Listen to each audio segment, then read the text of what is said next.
नमस्कार मित्रांनो, welcome back to Akash goat farm. मित्रांनो, काही दिवसापूर्वी आपण मुरघासचं जे भोद आहे ना त्याला फोडलेलं होतं बरं का, बकरीला खाऊ घालण्यासाठी. तर तुम्ही बघू शकता, हा 3 टनाचा भोद आहे आणि आज त्याला कंप्लीट झालेली आहे 16 दिवस. तर एक भोद आपल्याला 3 टनाचा 16 दिवसापर्यंत गेलेला आहे बरं का. आपले बकऱ्या बाहेर चरून सुद्धा येतात, दिवसभर बाहेर चरून येतात आणि घरी आल्यावर त्यांना आपण मुरघास शेड मध्ये खाऊ घालतो समजा. तर बघू शकता, आज फायनली एक बोत संपलेला आहे. अशा आपल्याकडे अजून 15 बोत स्टॉक केलेला आहे मित्रांनो. तर आपला पावसाळ्यापर्यंत तर काही चाऱ्याची टंचाई भासणार नाही. बाहेरून चरून आल्या कारणाने थोडंफार आपल्याला मुरघास आणि थोडं बाहेर फिरून असं मॅनेज होऊ शकतो.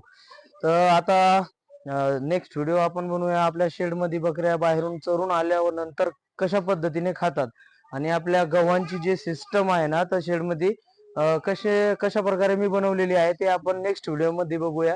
तर भेटूया मित्रांनो नेक्स्ट व्हिडिओ मध्ये.